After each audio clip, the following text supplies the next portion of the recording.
안녕하십니까, 이타이 권전호입니다. 자, 이번 시간에는 전력 원선도에 대한 부분을 보겠습니다. 자, 지난 시간에 우리가 송수전 전력 계산 수식에 대해서 학습을 했습니다. 자, 이제 그 송수전 계산 수식을 통해서 전력 원선도에 대한 기본적인 개념을 설명을 드렸고요. 여기서는 우리 교재에 나와 있는 그 전력 원선도를 한번 직접 작도를 해보겠습니다. 자, 전력 원선도.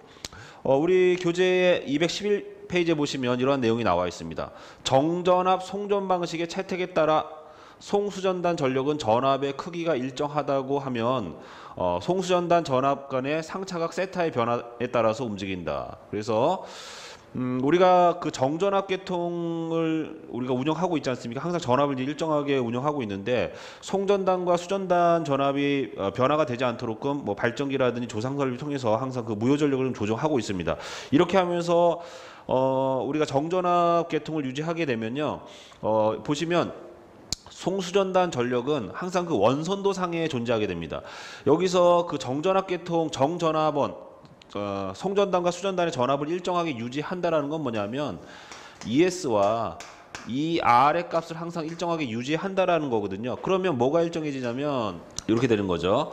요 값이 일정해집니다. 요 B는 뭐냐? 우리 4단자 정수에서 A, B, C, D 그 B에 해당이 되는 건데 이 B는 이렇게 되는 거죠. 직렬 임피던스의 요소로서 이렇게 해서 베타, 요 앞전에 공부했죠. 요거는 직렬 임피던스의 크기고 요거는 임피던스 각이라고 설명드렸습니다. 송전 선로가 만들어지면 그 선로가 가지고 있는 임피던스 값에 의해서 임피던스의 크기가 결정이 되고 그 임피던스는 요렇게 구성이 되는 거죠. 이 직렬 임피던스는 R 플러스 J의 X로 구성이 되는데 얘 같은 경우에 요 임피던스의 크기는 B에 해당이 되는 거고 얘는 루트의 R의 제곱에 플러스 X의 제곱이 되는 거고요. 그 다음 여기 들어가 있는 임피던스 각 베타는 아크 탄젠트 R분의 X 이렇게 해서 구한다라고 말씀드렸지 않습니까? 요때 들어가는 값이 요 B입니다. 자, 그러면 전압과 전류가 일정하다라는 것은 임피던스의 크기는 그 선로가 가지고 있는 직렬 임피던스의 크기는 일정하기 때문에 얘가 일정합니다. 자, 요게 뭐냐? 전력 원선도의 반지름이죠. 그래서 전압과 전류, 송전단의 전압과 수전단의 전압을 일정하게 유지해 준다라는 건 뭐냐면 전력 원선도상의 반지름의 크기가 일정하다라는 겁니다. 그래서 그 전력 원선도상에서 우리가 어떠한 그 송전 전력과 수전 전력을 실게 되는 거고요. 그 안에 이제 원선도 상에 실리기 때문에 그 원선도에 의해서 송전단의 유효 전력과 무효 전력, 수전단의 유효 전력과 무효 전력의 크기가 결정이 된다 이렇게 보시면 됩니다.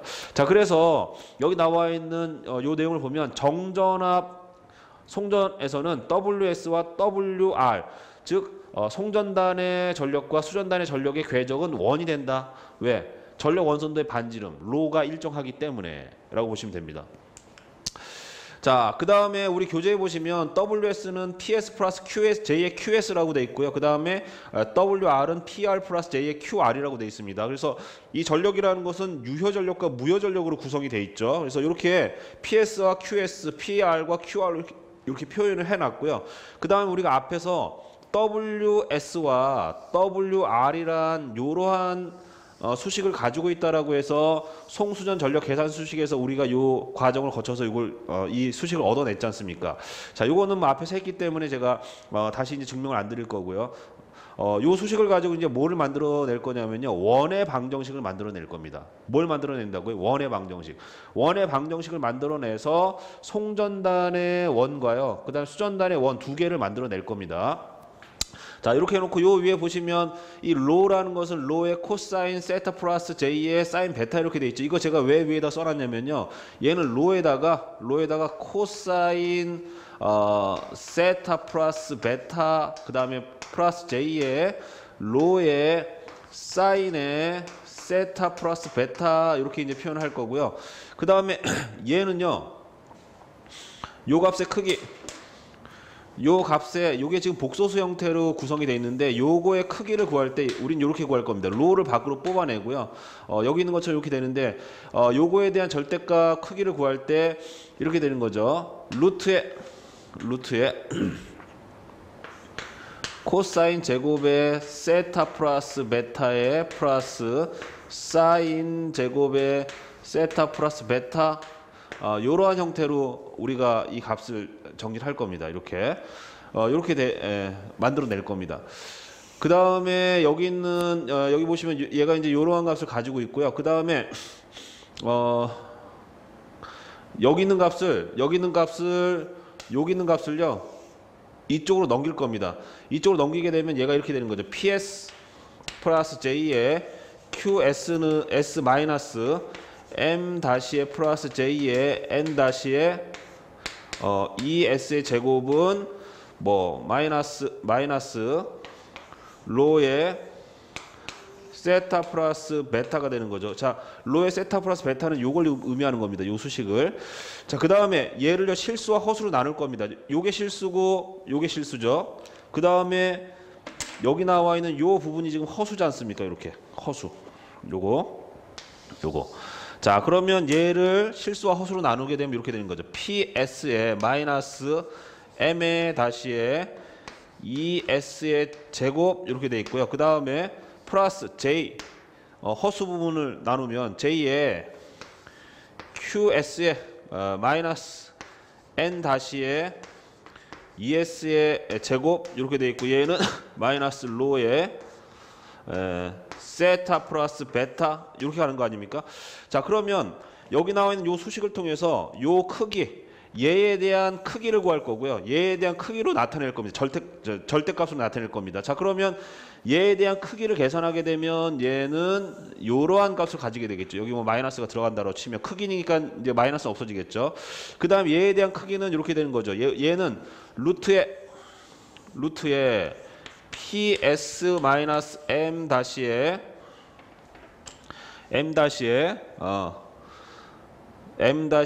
ES의 제곱에다가 요거의 제곱에 플러스 QS의 마이너스 N 다시의 뭘 좀 치우겠습니다. N 다시의 ES의 제곱 이렇게 되겠죠. 요게. 그러면 얘는 로에다가 여기 위에 있는 것처럼 루트의 코사인의 제곱에 세타의 플러스 베타에다가 플러스 사인의 제곱에 세타의 플러스 베타 이런 값이 나옵니다. 자, 그러면 얘에 대한 양변을 양쪽을 다 제곱을 씌우게 되면요 요 루트가 벗겨져서 없어지겠죠. 얘도 없어집니다. 이렇게 없어지고 얘가 이제 제곱이 이렇게 제곱의 형태로 이렇게 가는 거죠. 이렇게. 자, 그 다음에 요 부분은요 요게 제곱이 없어지는데 요 안의 값은요 보세요. 요거는 요러한 형태가 되는 거죠. 코사인 제곱의 세타 플러스 사인의 제곱의 세타는 이게 얼마입니까? 1이죠. 1이니까 요거 곱하는 건 아무 의미가 없죠. 이렇게 날아가 버리는 거죠. 얘도 마찬가지로 날아가 버리게 됩니다. 자, 그러면 얘 같은 경우에는 여기 PS가 있고요. 요게 QS가 있죠. 이건 뭐냐? 요렇게 그리면 요 X축에 해당이 되는 게 P. 그 다음에 Y축에 해당되는 게 Q. 요렇게 놓으면 저게 이러한 평면상에서의 그 원의 방정식을 나타내는 거죠. 얘는 반지름이 로에다가 중심점 원의 중심점의 값이 M-의 ES의 제곱 X축에 해당이 되는 거. 그 다음에 Y축에 해당이 되는 게 N-의 ES의 제곱 이렇게 되는 거죠. 그래서 얘 같은 경우에는 뭐 요게 M-의 ES의 제곱 그 다음에 얘는 N-의 ES의 제곱 요러한 원을 중심으로 해서 로가 반지름이라고 말씀드렸죠. 요렇게 해서 요러한 형태의 원을 나타내는 겁니다. 저게 무슨 말인지 가시죠. 자, 요러한 과정을 거쳐서 전력 원선도가 나왔다. 송전단 수전단 마찬가지입니다. 자, 그래서 우리 교재에 보시면 여기 복잡하게 되어 있으니까 이걸 지우겠습니다. 자, 여기 보시면 위에 있는 수식 해서 PS 플러스 J의 QS는 M 다시 플러스 J의 N 다시 ES의 제곱에 마이너스 로의 세타 플러스 베타라는 각을 가지고 있습니다. 자, 요거를 요 밑에 있는 수식처럼 이렇게 바꿨습니다. 방금 제가 전개해 드렸기 때문에 이 부분은 충분히 이해를 하시겠죠. 밑에 있는 수전단의 그 수식도 마찬가지로 동일하게 이렇게 들어와 있습니다. 자, 이렇게 해놓고요. 이 부분을 이렇게 바꿨습니다. 자, 요 뒤에 원래는 요 뒤에 세타 플러스 베타라는 게 들어가 있는데 이게 원래 코사인 세타 플러스 베타에 J의 사인 세타 플러스 베타라는 게 들어가 있는데 이게 왜 없어졌는지 아시겠죠?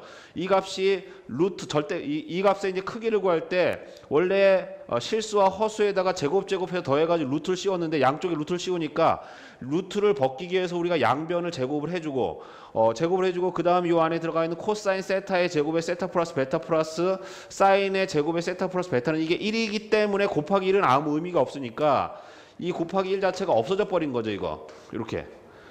그래서 이러한 형태의 수식이 나왔고요. 이 수식을 가만히 들여다 보니까 여기 있는 P라든지 Q라든지 이런 것들은 이제 변화되는 값이기 때문에 P를 X축에 놓고요. 여기 있는 것처럼. 그 다음에 Q를 무슨 축에 놨습니까? Y축에 놓으면 저게 원의 방정식이 된다라는 거 이해하시겠죠?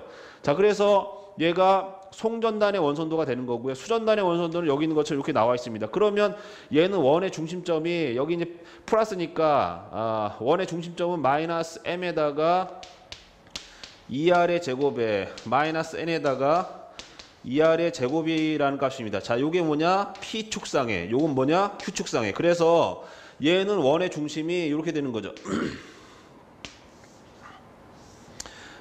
마이너스 m에다가 2r의 제곱이 되는 거고요. 그 다음 여기 마이너스 n에다가 2r의 제곱. 이게 원의 중심이고요. 얘를 중심으로 해서 이렇게 반지름이 로인 원을 이렇게 그립니다. 이게 뭐냐? 이게 수전단의 원선도 WR이고요. 얘는 뭡니까? 얘는 송전단의 원선도 WS가 되는 거죠. 이렇게. 무슨 말인지 가시죠? 이렇게 해서 우리가 전개할 수 있어야 됩니다. 자, 이게 전력 원선도다.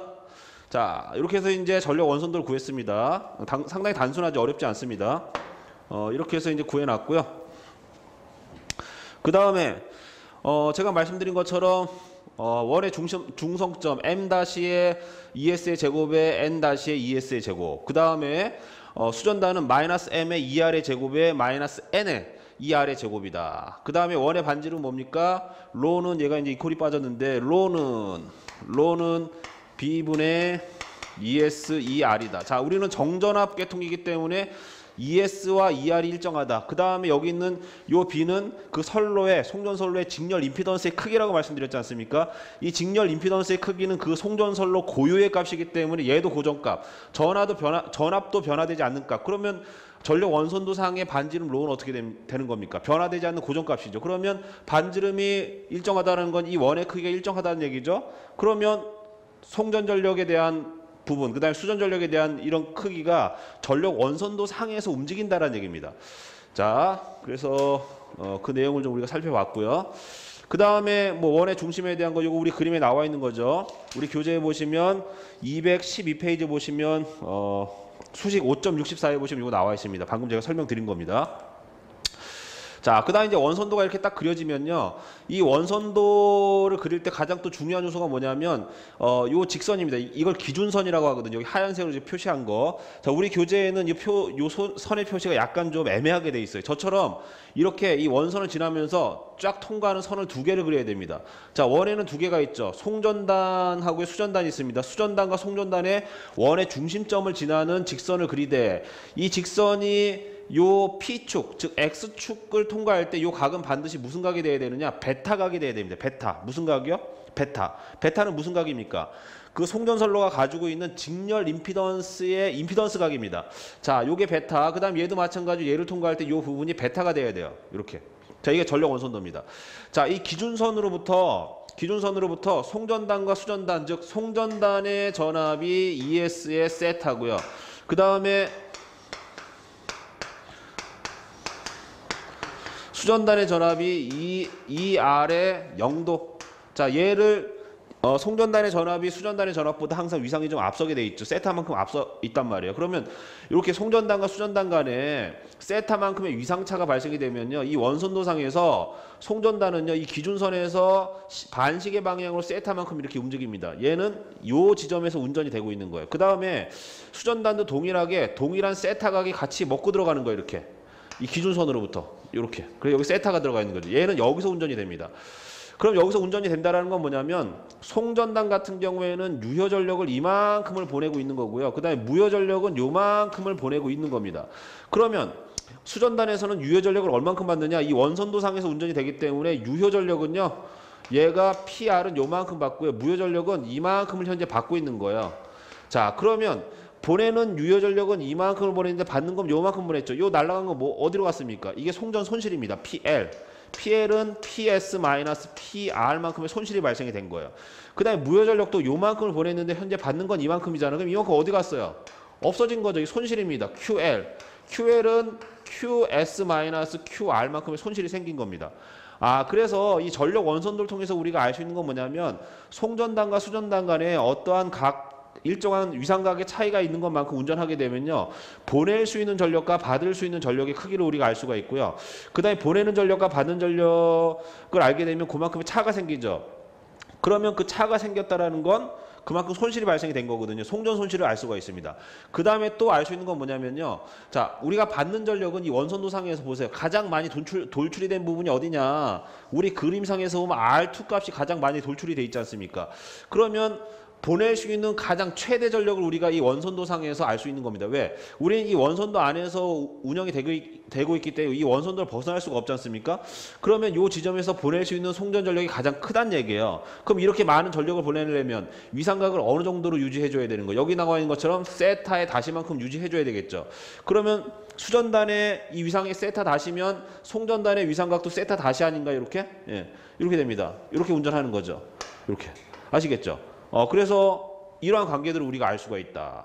자, 그래서 원선들을 통해서 이제 알 수 있는 사항들을 제가 몇 가지 설명을 드렸고, 여기 한두 가지가 더 있는데 그거는 뒤에서 제가 같이 설명드릴 겁니다. 자, 그래서 우리 교재에 나와 있는 그 그림이 약간 잘못됐다고 말씀드렸죠. 이렇게 얘를 지나면서 기준선이 몇 개가 나와야 된다?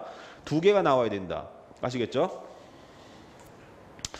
자, 그래서 그 뒤에 있는 그림도 똑같은 얘기예요. 제가 말씀드린 것처럼 얘하고 얘는 항상 동일한 그 송전단과 수전단 사이에는 동일한 위상차를 가지고 있기 때문에 세타가 같습니다. 그러면 보내는 전력은 요 세타만큼의 위상차를 가지고 운전하고 있으면 얘는 요 지점에서 운전이 되는 거고, 그 다음에 수전단은요 세타만큼 이렇게 움직였기 때문에 여기서 운전이 되는 거죠. 그럼 보내는 전력은 B 지점인데 받는 전력은 F잖아요. 그럼 이만큼의 전력이 날아가 버렸죠. 이게 뭡니까? 손실입니다. 자, 그 다음에 무효 전력도 마찬가지로 얘는 현재 요 지점에서 요만큼의 무효 전력을 공급해주고 있는데 받는 지점에서 이만큼밖에 안 왔어요. 그럼 이만큼 어디 간 거예요? 손실로 날아간 거죠. 이게 무효 전력 손실입니다. 자, 전력 원선을 통해서 우리가 이렇게 이러한 부분들을 쉽게 알 수가 있다. 자, 보시면 이런 얘기가 나와 있습니다. 정전압 송전 방식에서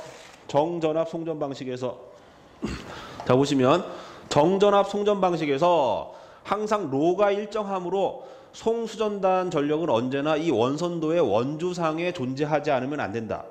앞서 보였던 송전전력 계산식을 사용해서 각 전력을 정밀하게 계산하는 대신에 이 원선도를 그려가지고 직접 그 크기를 알 수가 있다. 자, 정밀하게 계산하게 되면 정확한 값을 얻을 수가 있지만 우리가 개통을 어떤 그 계획을 한다든지 뭐 이랬을 때 아주 정확한 값을 알 필요는 없지 않습니까? 통상적인 어떤 값을 가지고 뭔가를 이제 점검한다든지 검토한다든지 했을 때는 이렇게 계략적인 값들이 유효할 때도 있거든요. 그래서 원선도는 정확한 어떤 값을 알 수는 없지만 어떤 계략적인 값을 우리가 알기에는 굉장히 손쉬운 형태로 알 수가 있다. 그러니까 송전단과 수전단 간의 위상차만 알면 보내는 전력과 받는 전력의 크기를 우리가 명확하게 계략적으로, 명확하진 않지만 계략적으로 우리가 알 수가 있다. 그 얘기입니다, 이게. 근데 여기에는 뭐라고 되어 있습니까? 제가 정확하진 않다라고 말씀드렸잖아요. 약간의 오차가 있습니다. 단 여기에는 오차가 약간 일부 포함된다는 것은 불가피한 일이다. 약간의 오차는 있지만 개통을 계획한다든지 어떤 큰 틀에서 검토를 한다든지 했을 때는 정확하지 않아도 약간의 오차가 있어도 크게 문제가 없다는 얘기입니다. 자, 그 다음에 아까 제가 기준선에 대한 부분을 말씀드렸습니다. 가장 중요한 부분이라고 말씀드렸고요. 그 기준선은 뭐로부터 나오는 거냐? 송전선로의 직렬 임피던스로부터 나오고요. 그 직렬 임피던스가 나오면 거기서부터 임피던스 각이라는 게 나오지 않습니까? 이게 중요한 요소입니다.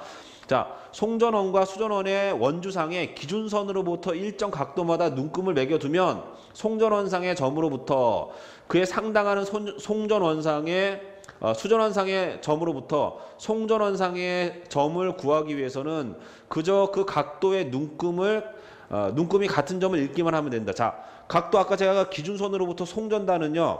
송전단의 원은 시계 방향입니까? 반시계 방향입니까? 반시계 방향으로 돈다라고 말씀드렸고요. 그 다음에 수전단의 원선도에서는요. 그 기준선으로부터 무슨 방향으로? 시계 방향으로 돈다라고 말씀드렸지 않습니까? 그러면 그 눈금만 우리가 책정을 해놓으면 20도, 30도, 40도에서 보낼 수 있는 전력과 받을 수 있는 전력을 우리가 쉽게 알아낼 수가 있다는 얘기입니다. 그저 그 각도의 눈금이 같은 점을 읽기만 하면 되고 이와 같이 해서 임의의 상차각에서 운전할 때의 송수전단 전력의 움직임을 쉽게 알 수가 있다. 자, 이게 원선도의 특징입니다. 그래서 그 원선도로부터 아까 제가 말씀드렸지 않습니까? 이거 생각나시죠? 이거. 자, PS와 QS, PR과 QR을 알게 되면 이들로부터 손실 PS-QR, 송전단의 역률, 기타의 제 특성들도 쉽게 알 수가 있다.